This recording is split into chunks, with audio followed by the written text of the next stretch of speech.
Suddenly the skies became covered with dark clouds, and with a deafening roar, the impregnable tower began to tremble, crack and crumble, plunging everything around into chaos and panic. The bloody swords of the heroes stuck deep into the ground, as if silent witnesses to their harsh battle. They stood wearily watching as the majestic tower collapsed with a roar, swallowed up by chaos and dust. One of the heroes, without taking his eyes off the collapsing tower, quietly told the other that it was all over. Suddenly, Adam appears from the dust and chaos, leaning on his staff and without one hand. With unshakable confidence in his voice, he says that this is not the end. A figure in a lion-skin cape emerges from the group of heroes, peering intently at Adam. This is Alec, the hero of Olympus. He told Adam that despite his immortality, such behavior in front of the external gods is unacceptable. A well-aimed throw of the hand sends the blue sphere towards Adam and Alec. Bob stepped out of the shadows, his figure in sharp contrast with the surrounding light. The heroes looked at each other in amazement when they saw Bob emerge from the darkness as a mysterious figure, shrouded in mystery. Bob sank sadly onto the stone, as if the weight of his thoughts had become too great for one person. He, with a heavy sigh, said that only he survived, thanks to his unbridled strength and unyielding will, despite all the trials and dangers. These words shocked everyone present, forcing them to fall silent and look closely at Bob. He reiterated that everyone else was dead, while the color of the throne sphere suddenly changed. The heroes turned to the sphere from which strange, mystical sounds were heard, forcing them to tense up and listen carefully. In this sphere, the voice of one of the external gods was heard, to which Adam screamed in horror. Bob silently nodded, confirming his words. Bob stood up and sadly declared that they could not defeat the outer gods. Suddenly a stranger in a long cloak appeared in front of them, his face hidden in shadow. He motioned for Bob to sit down on the stone, as if his power was bearing down on him like a heavy weight. Bob's face expressed despair and understanding that there was no other choice but to submit to this method. The stranger turned out to be Kronos, the god of time, and invited Bob to go back in time and start over. Kronos took out his mechanism and pointed it towards Bob, mysteriously blinking the glowing time indicators. Bob peered into the mechanism of Kronos, as if plunging into the depths of time under its hypnotic influence. Looking at everyone else, Bob told them that this was their last chance. Bob was not chosen for this mission by chance. His role was predetermined, said Kronos. Adam was annoyed that Bob's choice for this mission was not left random, perhaps because it made him feel unfair or unappreciated. But Bob was the first to quickly adapt to the new reality and conditions of this world, so the choice fell on him. Alec approached the hero and sincerely wished him good luck in his feat. The others also expressed their wishes for good luck to the hero in his mission, filling him with support and inspiration. The Kronos mechanism began to slowly unwind in Bob's hand, emitting strange sounds and creating a feeling of unpredictable temporary force around him. The mechanism began to emit a bright light that filled the surrounding space, as if opening a portal to another dimension of time. The hero looked at his hands, illuminated by a bright light, and felt a feeling of incredible strength and responsibility for the upcoming task awakening inside him. Bob suddenly felt the world around him change. The next moment he moved out of the light of the Kronos mechanism and acquired a normal human appearance. Suddenly, when Bob already felt like an ordinary person, a strong blow flew into his face, making him flinch. Bob realized that Kronos had channeled the flow of time through him, and the next moment he found himself as a student experiencing his first week at university. Michael stood and smiled, observing what was happening around him with confidence and goodwill. Michael swung at Bob again, preparing for the next blow. But this time Bob deftly dodged the blow, demonstrating his agility and reaction. Mike, furious, swung at Bob again, aiming his blow with even more force and determination. Bob knocks Michael out with a deft blow, delivering a precise and powerful blow that takes him out of the fight. Bob's eyes filled with determination and confidence, reflecting his readiness for any challenge and trial. Bob took his phone out of his pocket and looked at it. The clock showed late. Only 9 hours left. The city at night was beautiful. The lights of the skyscrapers twinkled like stars in the sky.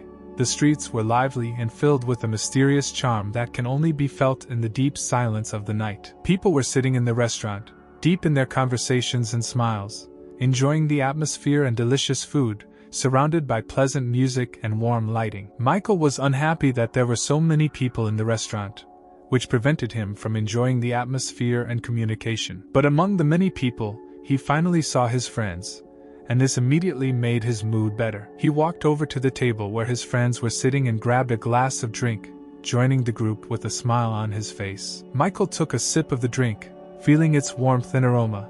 Then he smiled at his friends and sat down at the table, joining the general conversation and atmosphere of fun. They struck up a friendly conversation full of laughter and fond memories, sharing news and discussing plans for the future, enjoying their time together. Suddenly Michael remembered how Bob hit him and fell silent for a moment, realizing past events. Michael was curious about how Bob spent his weekend at the university, whether there were activities, studying, or something unexpected happened. He also remembered how he was bleeding, and this memory gave him a slight trembling and an unpleasant sensation that clouded his current thoughts. But remembering that he was among friends, he relaxed, allowing the warmth of their company and friendly conversation to push away the dark memories. They raised their glasses and clinked their glasses amicably, enjoying the moment and strengthening their camaraderie. Afterwards they went outside, enjoying the cool night air and the sounds of the night city, which was full of life and energy. They stood on the street, thinking about how else to entertain themselves,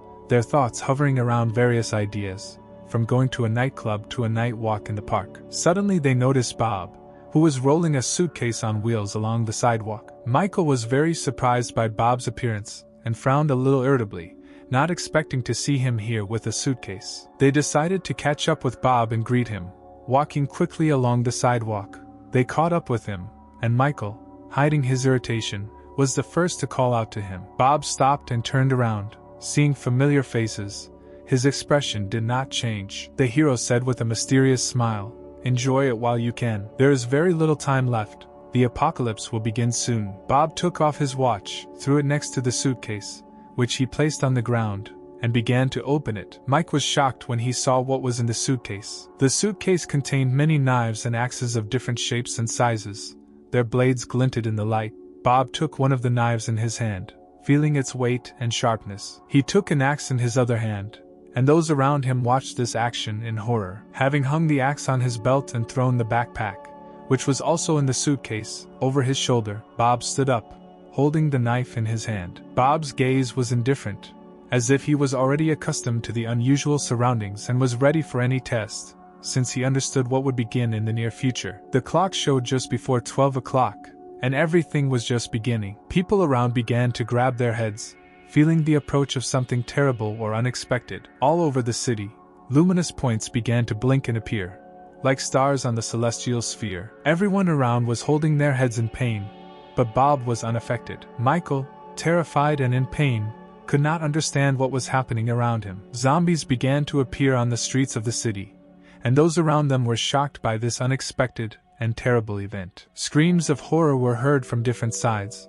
but Bob knew that this was possible and was ready for it. Bob's gaze was decisive and prescient. He realized that something was about to begin that would greatly influence the world around him. Zombies began to wreak havoc around, spreading horror and chaos among those around them. A crowd of zombies was approaching Bob, and he prepared for battle. The hero held the knife tightly in his hands, ready to repel any zombie attack. The rest defended themselves as best they could, with hammers and knives, trying to fend off the advancing zombies. The hero took out a small bottle filled with something unknown and opened it. Bob smeared the knife blade with an unknown liquid, preparing to use it in the fight against zombies. A real meat grinder began. Zombies were advancing from all sides, and the main character and the others were fighting for their lives, using all available means. The character fought with zombies, fighting them off with weapons in hand and trying to save survivors in this merciless clash. Zombies fell from the blows of the protagonist. He chopped and shredded them into pieces. It turned out that the world was immersed in the game, and by killing zombies, Bob increased his level. The streets of the city were infested with zombies. There was blood and panic everywhere. People fled in terror, trying to survive in this merciless battle for survival. One of the people was armed with an axe, preparing to fight off the zombies and defend themselves in this fight for survival. He hit the zombie hard with the axe in an attempt to disable it and protect himself from the attack. But the zombie responded by attacking the character after receiving a blow. The zombie mercilessly grabbed onto the character's neck, trying to eat him. Bob realized that defeating zombies required unusual strength and strategy. Otherwise, he would not be able to resist them. The main character continued to fight off the crowds of zombies, increasing his level. Suddenly he noticed that the blow to one of the zombies did not cause damage, which meant the end of the effect of the liquid with which he lubricated the weapon. The main character quickly jumped back, avoiding the powerful blow of the zombie, which directed its blow towards him. Bob reached into his pocket to take out another bottle of liquid. The hero threw the bottle into the air and, waving his knife, cut it in half. The blade was again smeared with liquid. The main character recalled Jack's words. He told him the secret of how to defeat the first level zombies. To defeat zombies, you need a solution of salt and water. This is the advice he heard from Jack. The mysterious liquid turned out to be saline solution. Bob continued to fight the zombies. Bob received an in-game achievement for quickly killing zombies and could now choose 3 skills. The main character began to carefully study the available skills, assessing their advantages and disadvantages in order to choose the most useful for further battles. But not finding anything useful at the moment, the hero decided to save skill points for the future. The zombies approached Bob, their muffled groans and shuffling steps filling the street. Suddenly, the hero heard a loud sound that echoed down the street, attracting the attention of both him and the zombies. Someone tried to stab the zombie, waving a knife and making loud noises in an attempt to fight it off. It was Michael who was fighting the zombies furiously, waving his weapon and trying to fight off the attacking dead. But Michael didn't do much. His blows did virtually no damage to the zombies. He kicked the zombie desperately, trying to push it away and buy some time. Michael then took off running with his friends, desperate to find safe shelter. Michael's friends were terrified by the number of zombies surrounding them on all sides,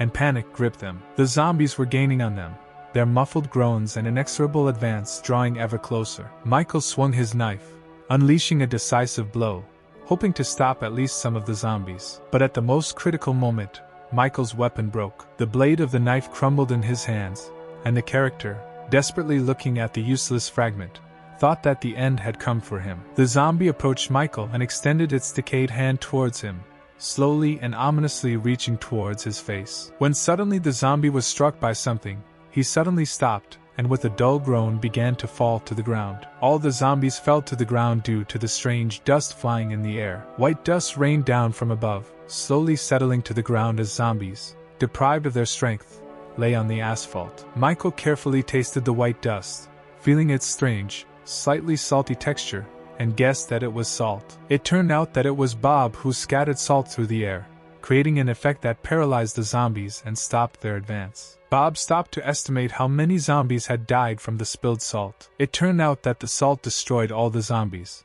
The main character threw his backpack over his shoulder, and, making sure that everything was safe, got ready to move on. A voice from nowhere congratulated everyone on their survival, its words echoing through the empty streets. People did not understand what was happening.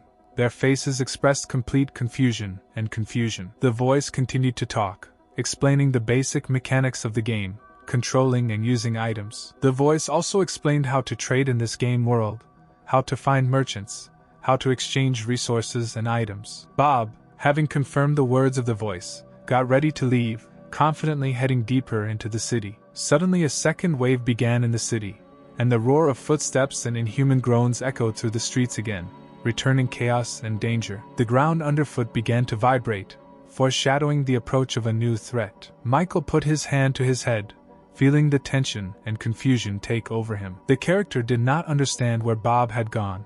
His gaze darted around the surrounding panic and chaos. Michael and his friends tried to find Bob in the crowd, through the panic screams and bustle, looking for him. Suddenly they noticed him. Bob was walking through the crowd, confidently and decisively, as if he knew the exact direction and goal. Michael rushed to catch up with the main character, making his way through the crowd. The character grabbed Bob by the shoulder, interrupting his movement, and said that he was going the wrong way. Michael wanted Bob to go with them, insistently saying so. But Bob, with a determined expression on his face, replied that he knew where he needed to go and did not want to join Michael. The hero advised Michael to find a safe area and take refuge there while he continued on his way. Bob added that Michael should not be arrogant and not underestimate the danger. Michael was furious and was about to stab Bob in the back. Clenching his fist and unable to contain his irritation, Michael was ready to strike. But Michael was stopped by strange sounds coming from the darkness. These were rustling sounds and dull groans. The character quickly decided to hide in a safe zone, realizing that a new threat was approaching. From under the ground, something suddenly grabbed one of the people, tearing him out of the crowd with tremendous force. Michael was terrified. His eyes widened in fear when he saw this. A huge worm, bursting out of the ground, swallowed the man whole, leaving behind only dug-up earth and instant silence. Bob, seeing what happened, was not taken aback and struck a powerful blow to the worm, trying to break its jaws and drive the creature away. The main character, gathering all his strength, struck a decisive blow and cut the worm in half, forcing it to spew out green mucus and scraps of flesh. Bob heard cries for help coming from the streets and from somewhere far away. He needed to move on and go down to the subway.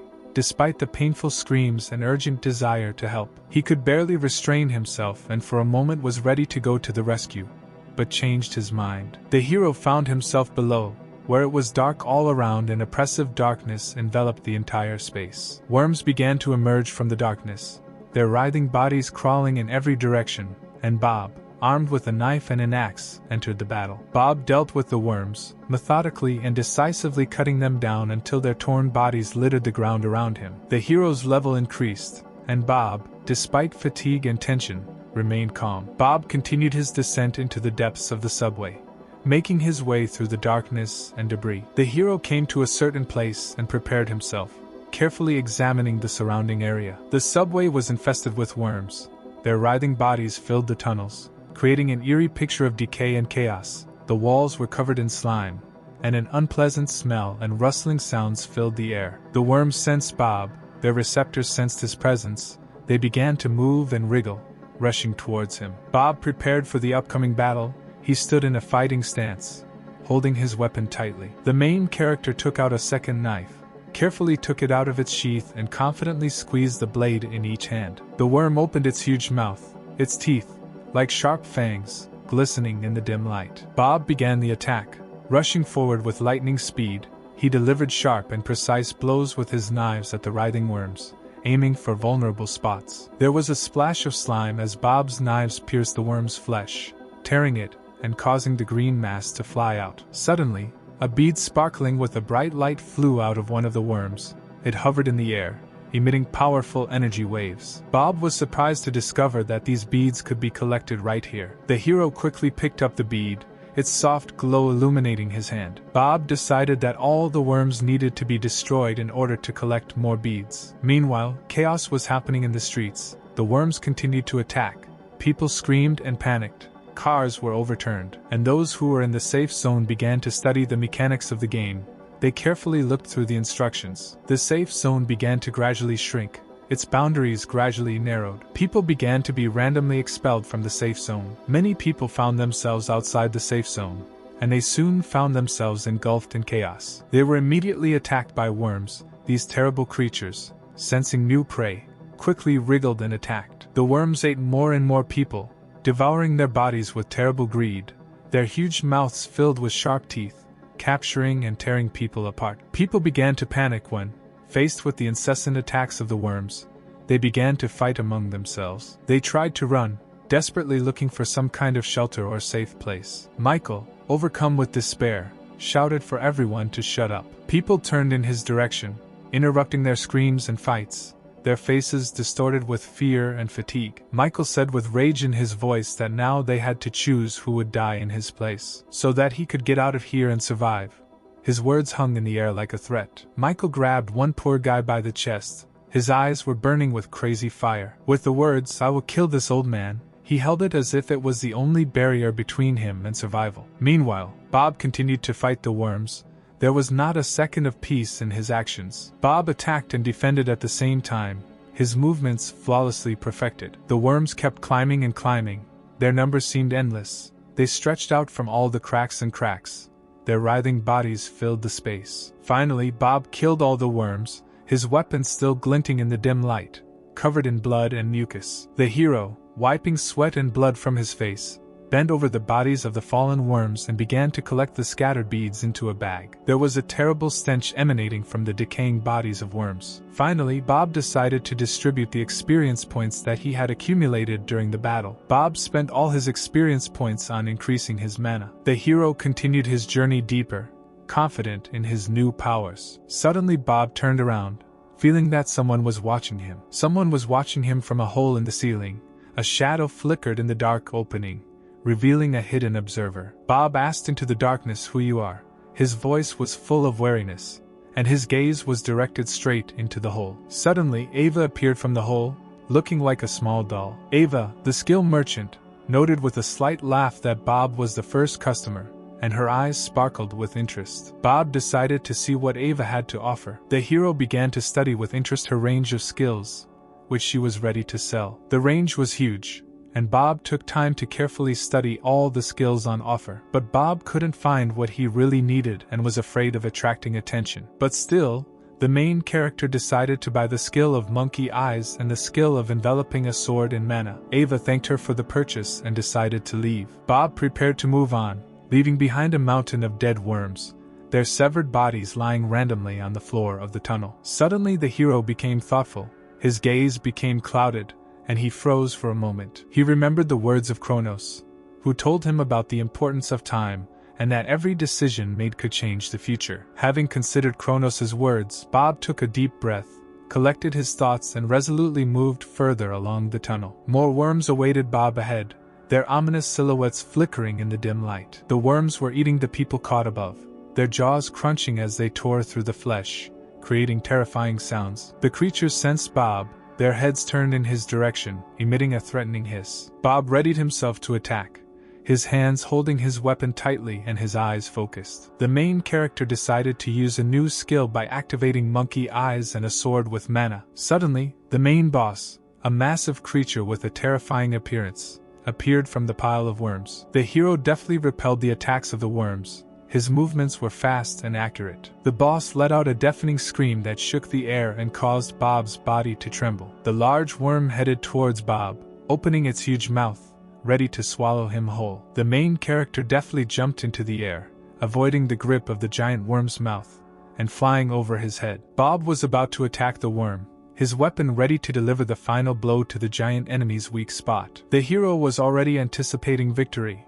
His face was tense but determined, and he focused on the last, powerful blow. Bob struck, and green goo sprayed out of the worm's wound. The main character took the axe in his second hand, preparing to continue the attack. Bob struck with both weapons simultaneously, his knife and axe quickly meeting the worm's skin. A small smile appeared on Bob's face as he realized that the worm, struck by his blows, began to show signs of weakness. The hero delivers more blows, each of which is accurate and powerful. Splashes of mucus flew everywhere, flooding the surface of the tunnel. Bob's new skill, monkey eyes, kicked in and his vision became incredibly sharp, allowing him to notice the worm's tiny movements. Bob used the skill on the sword again, its blade sparkling with new, magical energy, sharpening its sharpness and strength. The main character and the worm clash in a decisive confrontation. Bob's eyes glowed with a bright, penetrating light, reflecting his concentration. Meanwhile, the man grabbed his leg. He realized that he was wounded and could not continue to fight. Michael threatened the man, his voice filled with anger and tension as he screamed. The character pointed his knife towards the man, his hand shaking with rage. Michael shouted that a man should die in his place. Michael's face was embittered, his features twisted into an expression of rage and despair as he stared at the man. The safe zone was gradually shrinking, and the man was left outside it, desperately trying to get inside. The people in the safe zone were in complete horror as they watched Michael violently push the man away. Suddenly, a loud countdown sounded, echoing through the safe zone. The last 3 seconds flashed on the timer screen. The timer suddenly froze at the last second, and those around him froze in anticipation.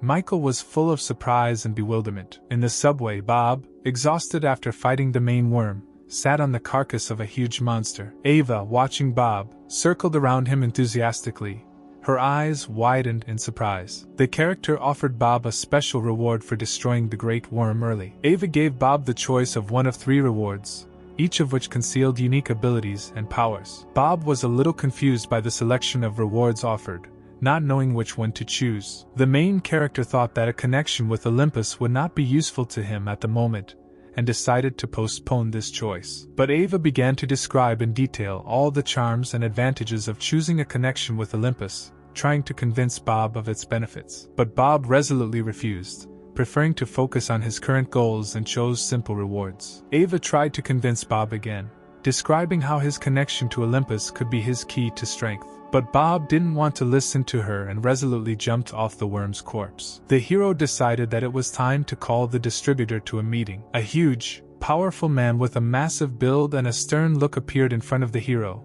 His powerful body and confident posture showed him to be more than just a manager. Duke, impressed by Bob's ability to summon him to a meeting, asked with interest how he learned this rare skill. Bob replied that he knew about the first rule Duke made and used it to call him to a meeting. Duke stood silently, carefully watching Bob, without saying a word. Duke became very interested. Bob complained to Duke about Ava, explaining that she was offering him a connection to Olympus, which he did not want. This infuriated Duke and he hit Ava with rage. Duke slammed Ava, and shaking off his hand, looked at Bob with a cold gaze. Bob decided to ask for a reward, explaining that he expected to be fairly rewarded for his determination and strength in fighting the worms. Duke said he had an idea, but still he squinted thoughtfully, his gaze becoming suspicious. Duke, curious and suspicious, leaned closer to Bob and asked how one member managed to kill so many worms on his own. Bob coldly replied that it was none of his business. Duke,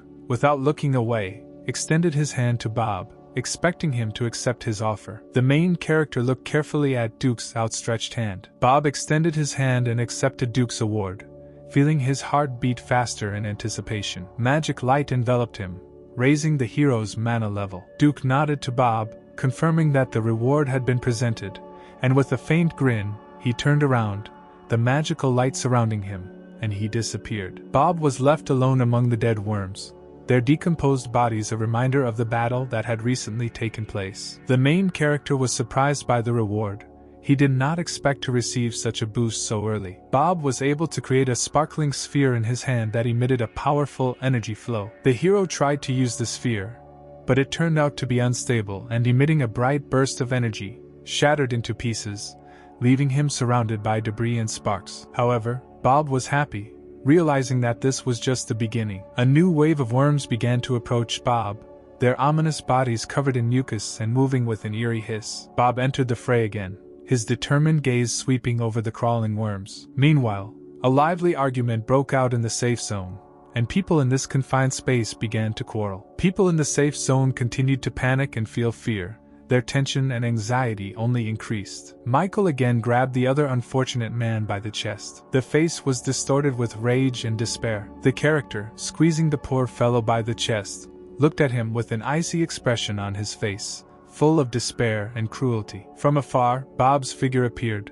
illuminated by the dim light of the collapsing city. People who saw Bob in this state thought he might be crazy. Suddenly, a huge worm burst out of the ground and quickly attacked Bob. The worm opened its huge mouth again, targeting Bob, ready to swallow him whole. Bob jumped up and, using his new skill, attacked the worm from above with a running start. Splashes of green mucus, accompanied by loud splashes, reached people. Michael was surprised as he watched Bob fight the huge worm with determination. Bob's face was stoic, full of determination and concentration. Bob approached Michael, leaving behind the worm's mangled body and the slime-strewn streets. Michael, brushing the remaining dust and mucus from his face, hugged Bob tightly. The rest, sighing with relief, took out knives and food that they were able to save in the safe zone. While the rest of the people were organizing their supplies, Michael and Bob found a corner where they could talk without interruption. The main character accused Michael of taking advantage of others while Bob was risking his life and fighting the worms. Bob said it was very strange that Michael ignored real threats and relied on others for help. Michael became furious at Bob's accusations and began to threaten him. The character, enraged, briefly explained to Bob that the people were bringing him food because he had become their only leader and savior in this chaos. Bob was not interested in listening to Michael's excuses and started to leave, ignoring his attempts to explain the situation. Michael threatened Bob that if he didn't stay, he would definitely regret it. But Bob, not paying attention to Michael's threats, continued on his way, deciding not to waste time on useless conflicts. Suddenly, strange creatures began to crawl from the dark corners of the city. Their writhing bodies and creepy faces covered the walls of buildings. A new wave began. Spiders and zombies filled the streets of the city.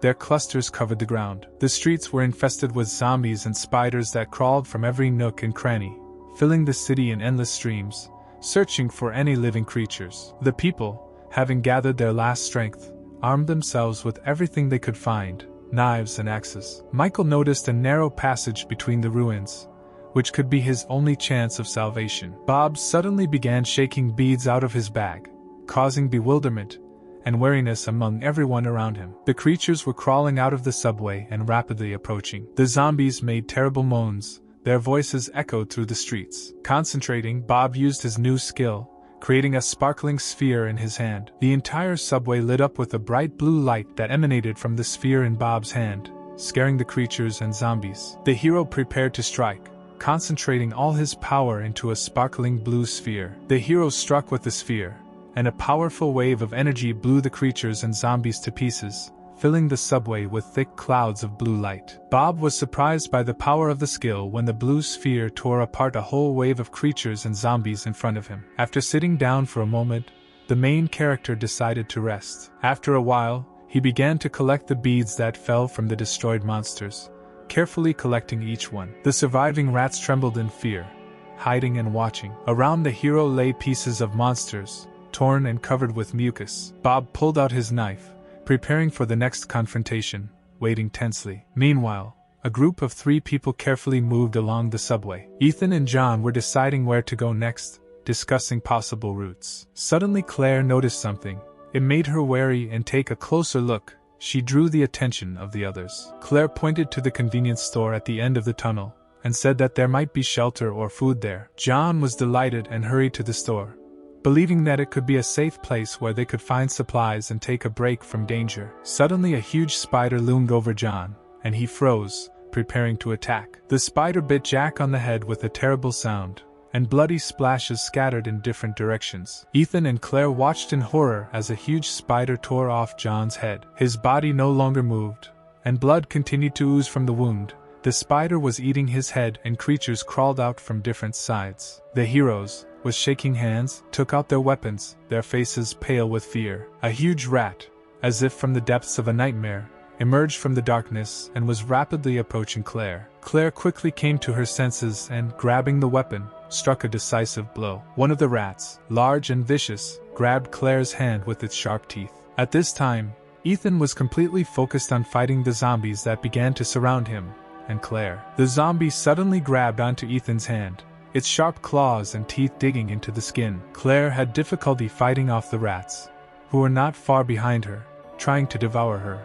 A huge spider was approaching them. The rat jumped towards Claire, trying to eat her. Suddenly something cut the rat in half, scattering blood and meat on both sides. Claire, covered in blood, stood there, not understanding what had happened. Bob, with an annoyed expression on his face, told Claire and Ethan that they had woken him up while he was enjoying himself with a can of soda. The main character, in front of Claire, annoyedly threw a can of soda at the monsters, and the zombie, having been hit by the can, instantly lost its head, which flew to the side. Bob took out his knife and prepared for the next attack. The hero, using a knife with skill, began to chop up the monsters, one after another, their bodies flying into pieces. The last thing Bob finished off was a giant spider, which, despite its menacing form, fell to the powerful blows. All the monsters were destroyed, and silence once again enveloped the abandoned subway tunnels. Bob looked at Claire and Ethan, their faces covered in blood and fear. Claire and Ethan thanked Bob for saving them,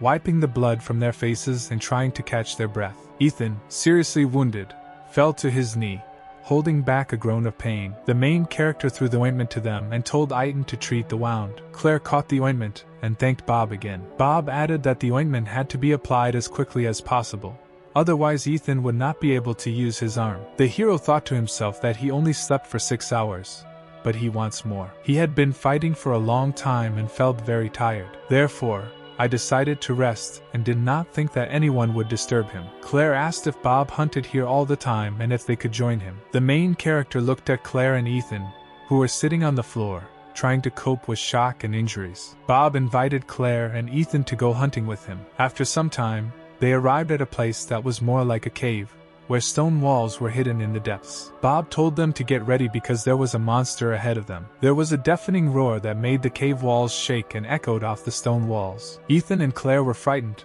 their faces pale with fear. Bob stopped and, looking at Ethan and Claire, asked with caution, "Where are the guarantees that I won't kill you?" The heroes were a little confused, not knowing how to answer Bob's unexpected question. The main character continued, saying that maybe he wanted to take their essences. Bob continued, "Even if I don't kill you, you'll still die here." Claire thought it was strange. Why did Bob invite them with him if he had such intentions? And then Claire asked what Bob wanted from them. The hero said that he needed their help, and if they succeeded, he would share the entities with them in half. Suddenly a huge snake appeared and opened its mouth, preparing to attack. Ethan began to scream and run to distract the attention of the huge snake. The character recalled Bob's words before the battle, when he spoke about the importance of tactics and teamwork. Ethan continued to run, maneuvering and luring the snake behind him to divert its attention. The snake was about to swallow Ethan when Bob suddenly appeared. The hero plunged the knife straight into the snake's mouth, and blood gushed out. Next, Bob headed towards the lizard, trying not to miss the moment, and not give it the opportunity to attack. Bob dealt a decisive blow to the lizard. The hero continued to mercilessly chop the lizard, tearing it into pieces. Ethan watched in amazement as Bob destroyed the lizard with incredible speed and skill. Pieces of the monsters flew in all directions as Bob fought,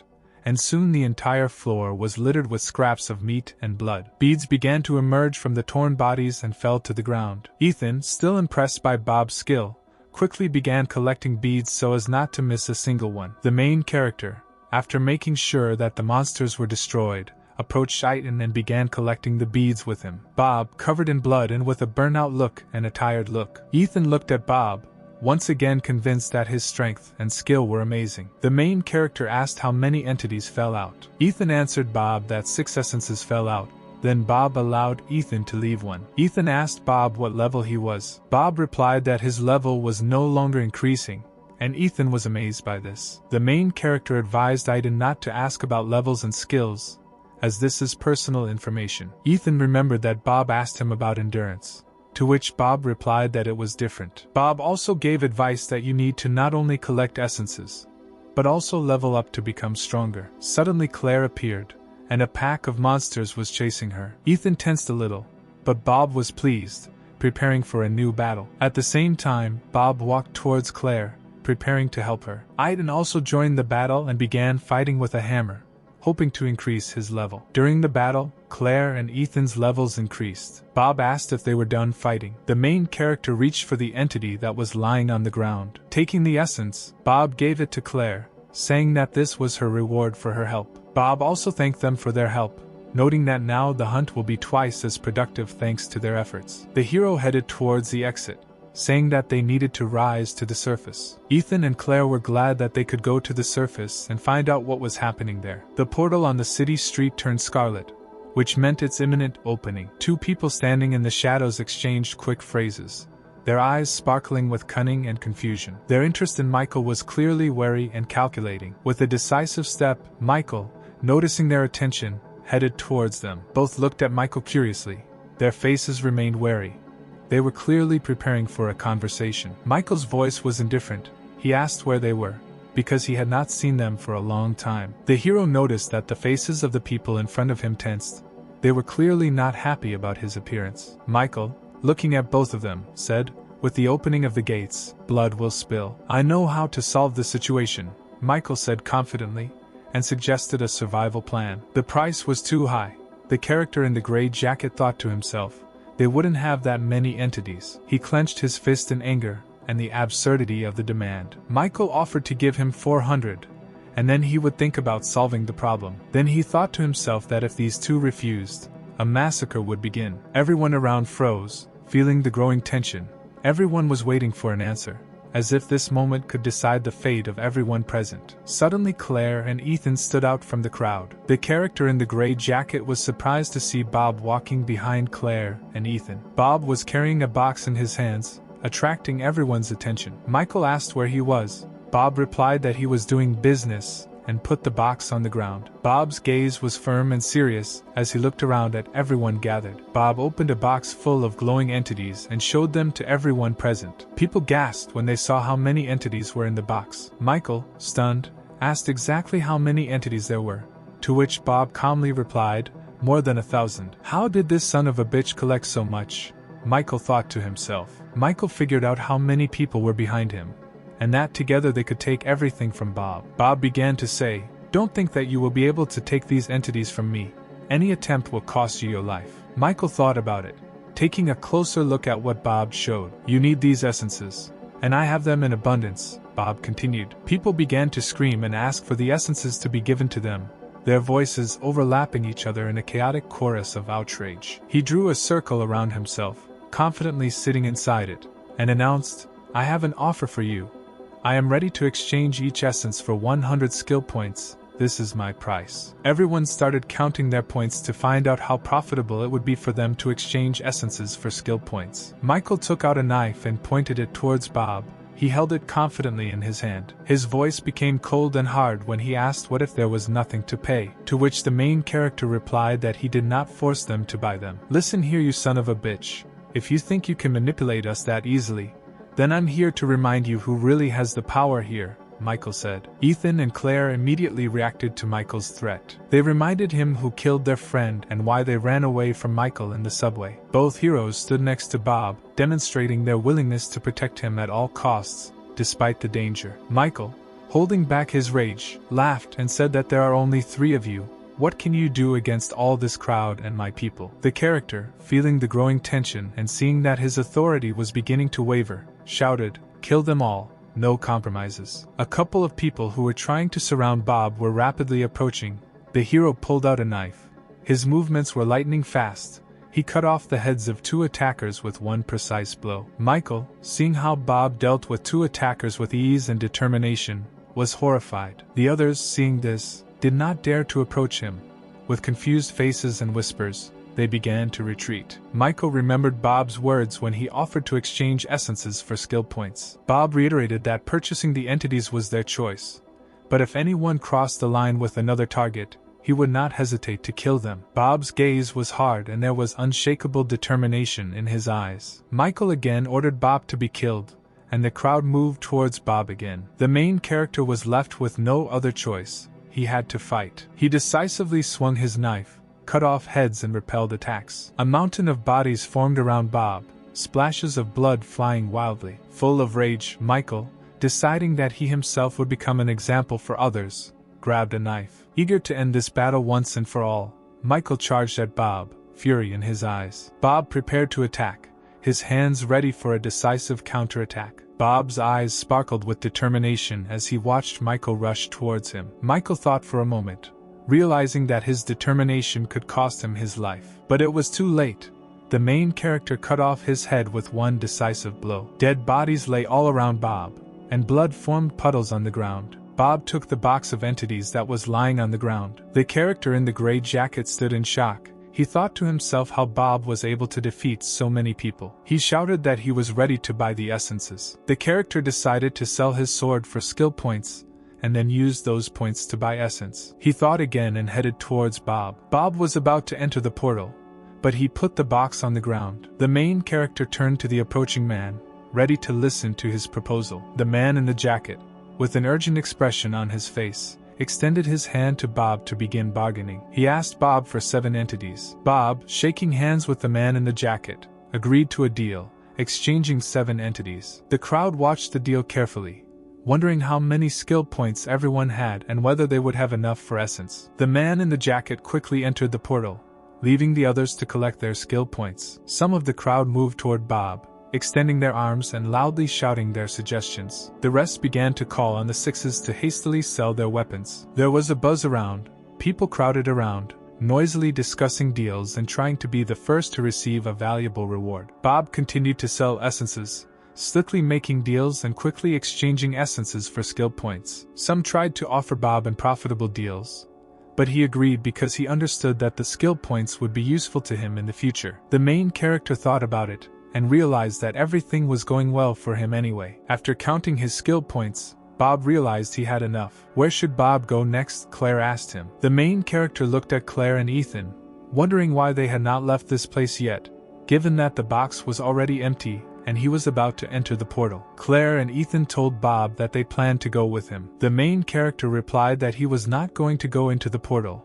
His plans had changed. He picked up his pouch from the ground, preparing for his next move. There are no more entities and he needs to get some for himself. Claire and Ethan were surprised at this. The hero shook the pouch, making sure that there were no more entities left inside. He threw the empty pouch, which fell to the ground with a thud. The heroes looked at Bob and didn't understand why he didn't leave some essences for himself. Ethan decided to ask why Bob didn't keep some for himself, but sold everything. Bob explained that even though he had no intention of going into the portal, Ethan and Claire should take the opportunity to go there, as it could greatly increase their chances of survival. Ethan and Claire thanked Bob for his help and support. Afterwards, they said goodbye to him and headed towards the portal to take advantage of the opportunity. Bob thought about his next steps and planned how he could use his resources and skills. The main character turned around and saw a man running up to him in an exhausted state. The stranger asked if he was still selling entities, but Bob replied that the trade was completed.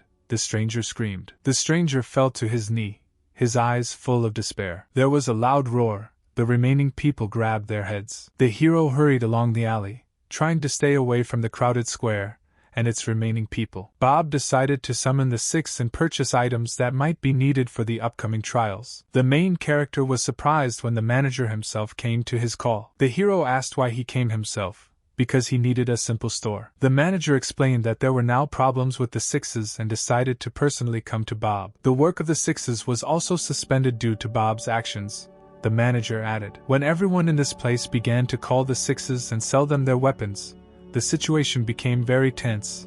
The manager continued. It was because of this that the manager himself decided to come in order to establish order and regulate the flow of transactions, which had become unpredictable and chaotic. Bob, looking at the manager, said expectantly, "Open a store please.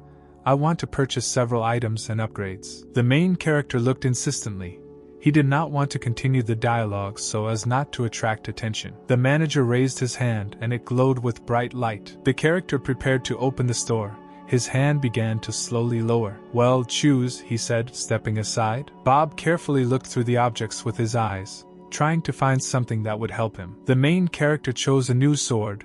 It was light and perfectly balanced. In addition to the sword, the hero chose a red robe and a shield. His hand gripped the hilt confidently, as if it had been made especially for him, the gleam of the blade reflecting determination. The manager, appreciating Bob's choice, nodded and said that now not a single person can touch you. He added that this only applies to the participants, which surprised Bob. At that same second, the manager disappeared, leaving Bob standing in the alley. The main character heard the sound of the countdown and raised his head up, filling everything around with an ominous scarlet light. The sky turned fiery. Bob thought to himself that he had not seen such a fiery sky for a long time. When the hero left the alley, people began to run away in panic, leaving behind only traces of chaos and haste. One of the people, unable to withstand the scorching heat, fell to the ground, sweating and screaming in pain. Bob looked at the fallen man, sympathy flashing in his eyes. At that same second, a fireball fell on the man,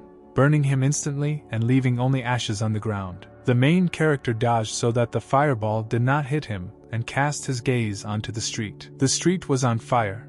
Tongues of flame opened up and mercilessly consumed everything around. A skeletal hand emerged from the ground, slowly reaching out from the ash and rubble. Following the hand, a skeleton emerged from the ground with fiery eyes that glowed brightly. Suddenly a crowd of skeletons began to rise from the ground, their bone bodies creaking and rustling. Bob gripped the hilt of his new sword tightly and took a fighting stance. When the hero took a closer look at the horizon, he noticed that a more impressive figure was emerging behind the skeletons emerging from the ground. It was a huge fiery silhouette, shrouded in smoke and surrounded by gloomy light. A demon with huge, sparkling eyes emerged from the darkness against the backdrop of blazing lights and developing tongues of flame. Bob said, clutching the sword in his hands and looking straight at the demon, "Finally, here you are." The silhouette of the demon was huge and fiery. His ominous eyes bored into Bob, and the red-hot tongues of flame escaping from his body tore the air around him. The demon noticed that Bob had interesting monkey eyes, and his voice echoed in the air like a clap of thunder. There was a piercing roar and the demon, pointing at Bob, ordered the skeletons to attack. The demon pulled out a huge fiery sword.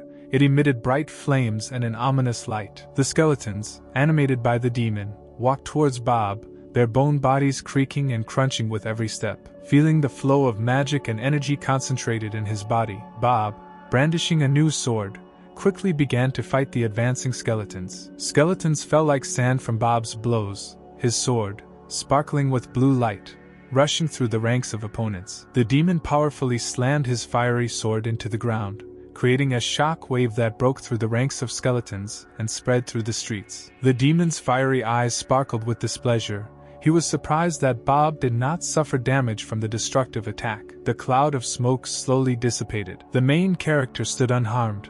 His new cape perfectly protected him from fire. Sitting on a dais, the fiery eyes of the demon closely watched the battle, while the skeletons tirelessly continued their attacks on Bob. He wondered as he watched Bob's tireless resistance. Bob, with an unbending expression on his face, told the demon that he had come here to hunt him. The hero's eyes lit up with a bright light. He got ready. The hero jumped up, as if preparing for the decisive jump, but he was immediately thrown back by the demon's shockwave. Flames filled the street, consuming everything around in fiery chaos. Bob made his way through the wall of fire, getting closer to the demon with every step. The main character covered himself with a shield that could withstand explosions and flames. When the flames cleared, Bob stood, ashes flying past him. The skeletons continued to advance, moving through the rubble and ashes despite the destruction and flames they left in their wake. Bob noticed that his shield was worn out from constant impacts and explosions. Its protective properties had significantly decreased. "Surtur, stop stalling.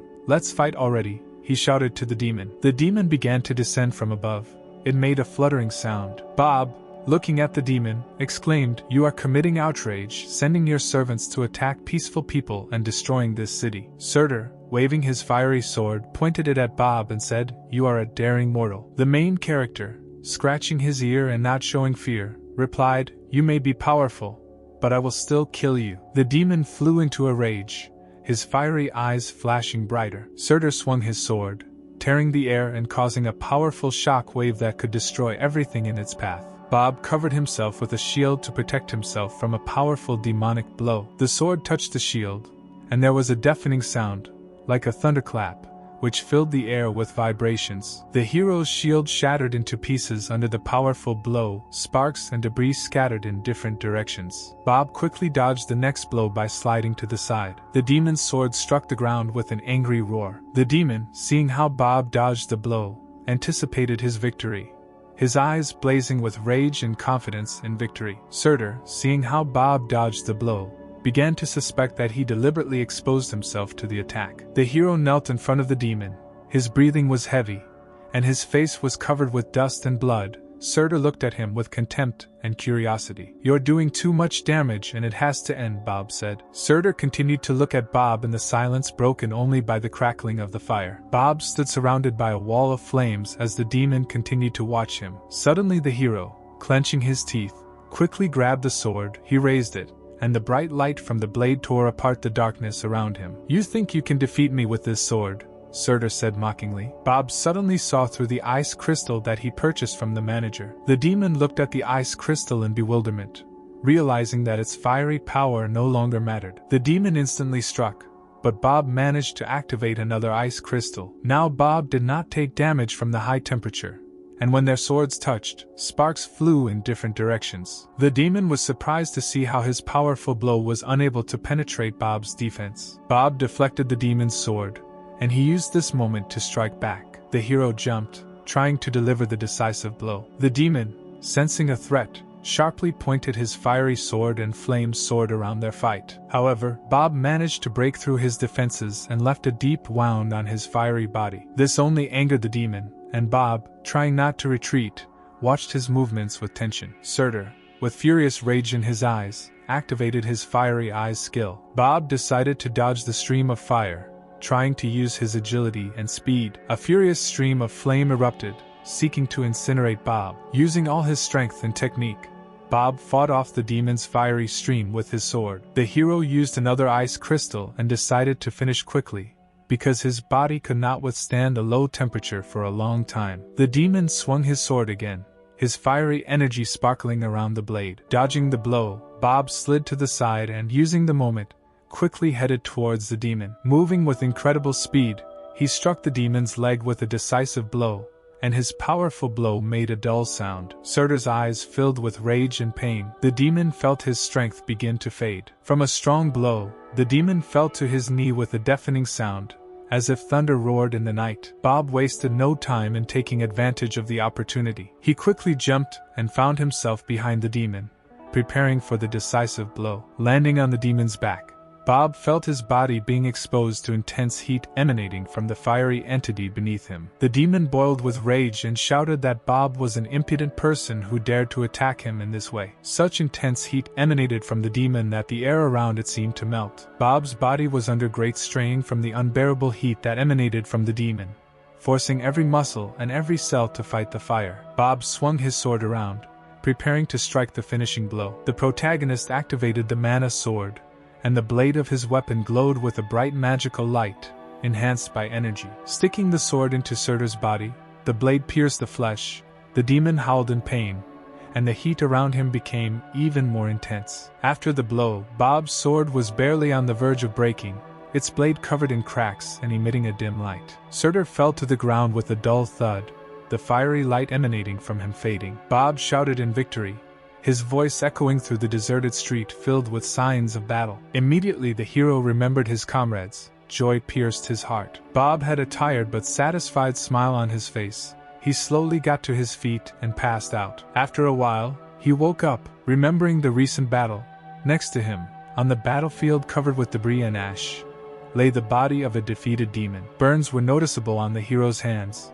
The burned skin turned red and blistered in places. Bob's thoughts flashed through images of a fierce battle, flashes of fire, thundering blows of a sword, his own exhausted figure. Moving with difficulty due to burns and fatigue, the hero headed towards the demon's body.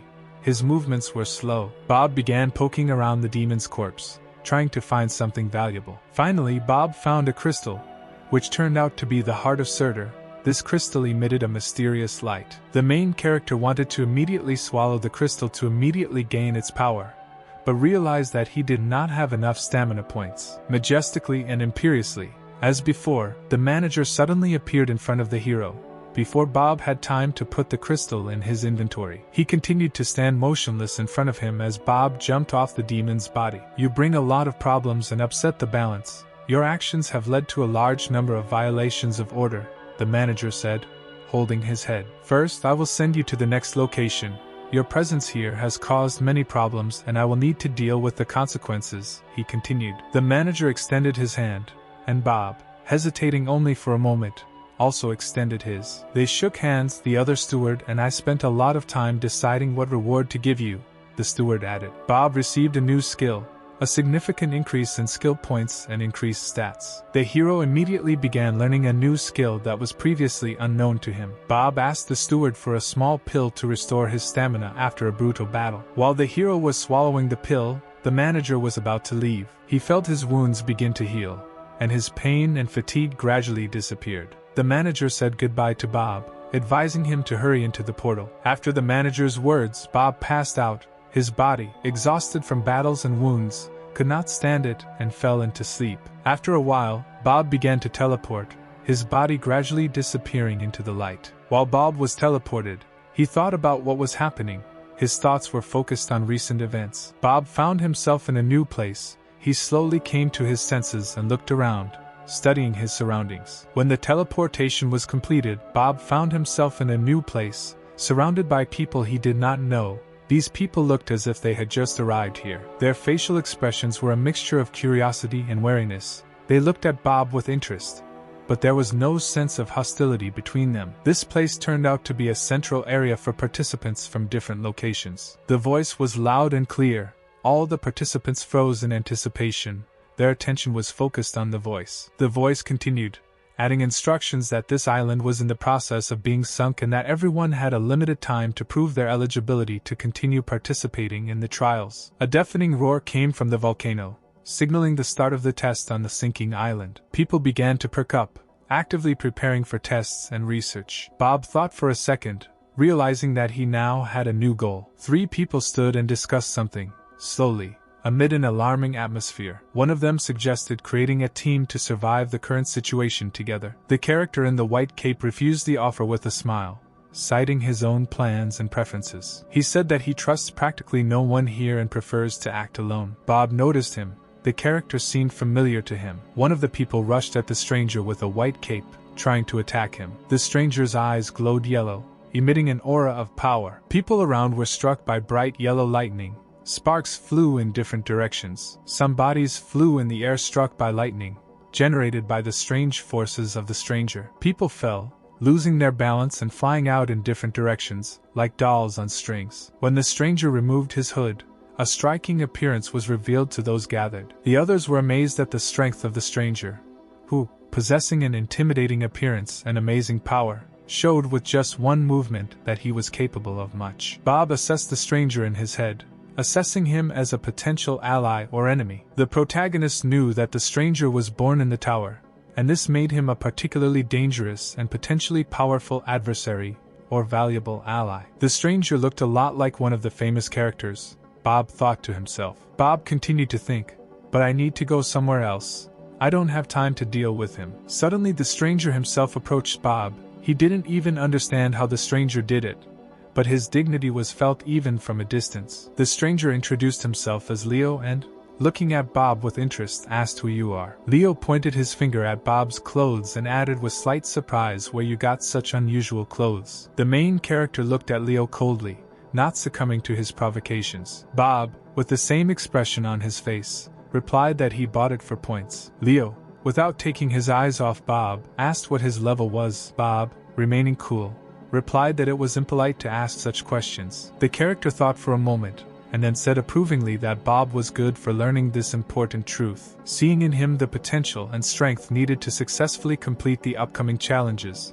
Leo invited Bob to join his team. Bob replied that he was not interested, and, not wanting to linger, got ready to leave. Leo stood in disbelief as he watched Bob walk away without accepting his offer. The hero rushed after Bob with lightning speed, not wanting to let him go without an explanation. But Leo was stopped by rats, who suddenly jumped out of the shadows and surrounded him, blocking his path. He dealt with the rats and stopped. Behind Leo lay the corpses of rats, which he successfully destroyed with his lightning strike. His gaze was focused, but Bob was no longer visible. Bob eluded him, and Leo thought to himself that Bob really had a unique skill. Leo reflected, analyzing what was happening, and realized that Bob, despite his aloofness, could be of great value as an ally. The character, with a smile on his face, came up with a plan to lure Bob out. Meanwhile, Bob realized that he had pulled away and stopped. Bob was finally convinced that no one was following him, and that he was truly alone. The protagonist thought about the chase, wondering if Leo was actually interested in pursuing him, or if it was just a way to distract him. After some thought, Bob approached the cave, trying to explore its surroundings as carefully as possible. Suddenly, from the darkness of the cave, a creature attacked Bob. Its sharp claws and teeth sought to tear the hero's skin. Bob instantly reacted to the attack. In a few quick movements, he pulled out his sword and delivered a precise blow. The character dealt with several monsters inside the cave, leaving behind only pools of blood and destroyed bodies. In the cave, Bob sprayed a powder that muffled his smell so that no one could smell it. Bob sat down on the floor of the cave and took Surtur's heart out of his inventory. Bob's body was recovering and he decided to swallow the crystal. Fire spread through the hero's veins, filling his body with unknown energy. Bob's whole body burned to the point of madness.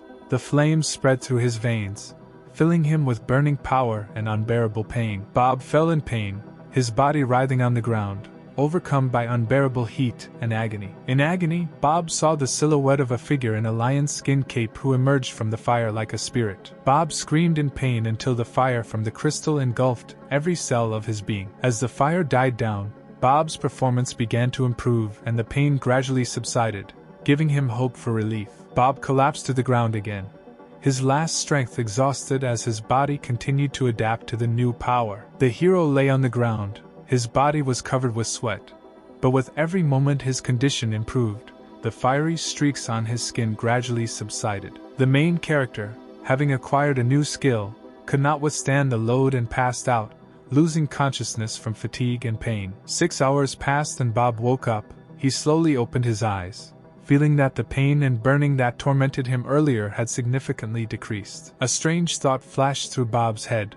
What if his further journey was not only a test of strength? Having fully recovered, Bob opened the leaderboard and saw that he was behind. Bob came out of the cave, and the sun's rays illuminated his face. Bob now had fiery eyes that glowed with a bright fiery light. Ahead, Bob saw a village surrounded by greenery. Through a curtain of trees and bushes, he noticed low houses with thatched roofs. It was an orc village, different from the usual peaceful appearance. Round houses with thick walls, built from rough timber logs and stone. Bob slowly approached the orc village, his steps confident and persistent. The hero decided to test his new giant fire skill on the orcs, feeling that it could be a great way to evaluate the power of his recent improvements. All the houses and orcs in the village were on fire. The flames glowed brightly and raged in the air, consuming everything that remained intact.